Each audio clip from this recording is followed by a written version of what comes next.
Salam, hər vaxtınız xeyir olsun dəyərli izləyicilər. Bu günləri qatıq mayalandırıram. Heç qatıq hazırlamayanlar üçün ən asan üsulunu göstərəcəm.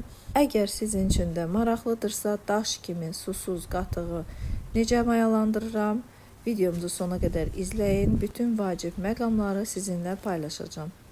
Mağazada satılan pasterizə olunmuş südlərdən də qatığı çalmaq olar, ancaq onun qaymağı olmayacaq, belə deyim, yəni üssüz qatıq alınacaqdır.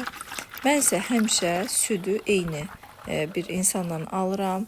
İndi də 5 litr aldığım təzə qaymaqlı südü süzürəm.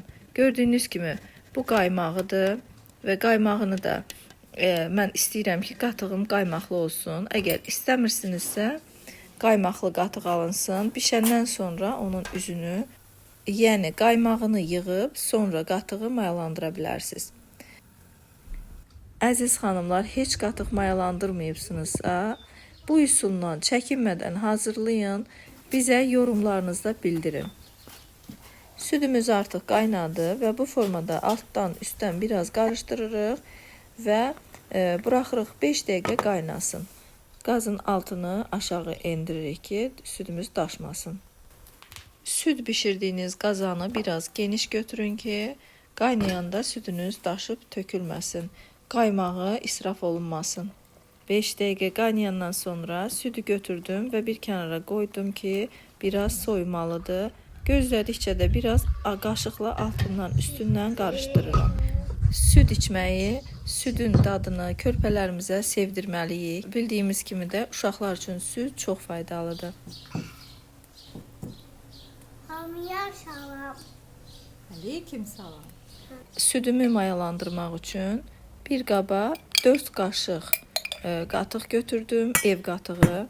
1 çay qaşığı şəkər tozu əlavə edirəm və 1 çay qaşığının ucunda isə duz əlavə etdim. 6 yemək qaşığı isə süd əlavə edirəm bunun içərisinə. Və bunu çırpıcı ilə yaxşı qarışdırıram ki, içərisində düyürlər qalmaz. Gördüyünüz kimi krem formasında olur. Dadlıdır.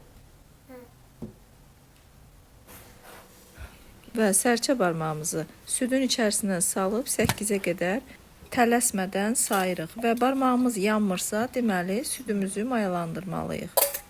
Hazırladığım qarışımı südün içərisinə əlavə edirəm və tez biraz da qarışdırıram ki, yaxşı qarışsın. Soyumadan südümü qablara yerləşdirirəm. Siz istədiyiniz ölçüdə böyük və yaxud da kiçik qablarda da mayalandıra bilərsiniz.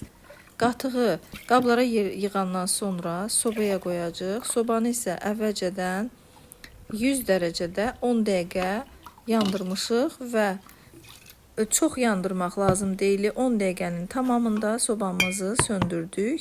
İndi isə südləri qablara yığdıq, hamısını sobamızın içinə qoyacağıq. 8 saat sobanın içərisində o vəziyyətdə qalmalıdır. Ağzına heç bir qapaq falan qoymuruq. Ağzı açıq, bu formada mayalanmalıdır. Nənələrimiz, analarımız həmişə qatıq mayalandıranda isti adyalla büküblər. İndi isə bu bükülmə prosesini soba əvəz edir və sobadan çıxardıb 8 saat isə soyuducuda saxlayırıq. Mən axşamdan qatıqları soyuducuya yığdım və səhərə qədər soyuducuda qaldılar.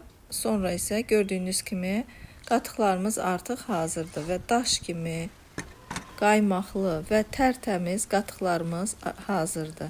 İnanın ki, kənd qatığından heç də seçilmir. Südümüz qaymaqlı olduğuna görə də qatıqlarımız üzdü, qaymaqlı alındı. Əgər videomuzu bəyəndinizsə və kanalımıza hələ də abunə deyilsinizsə, abunə olun. Kanalımıza dəstək üçün. Dəyərli izləyicilər, əsl daş kimi deyilən qatıq budur. İnanın ki, qatığı biraz saxlayandan sonra da belə alt hissəsindən bir damcı su belə çıxmadı.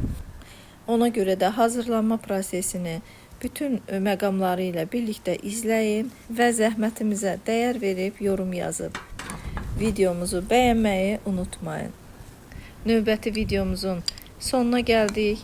Bizi hansı ölkədən, hansı şəhərdən izləyirsinizsə, bizə yorumlar bölməsində bildirin və salamat qalın. İnşallah yeni videolarımızda görüşənədək. Allah'a emanet olun.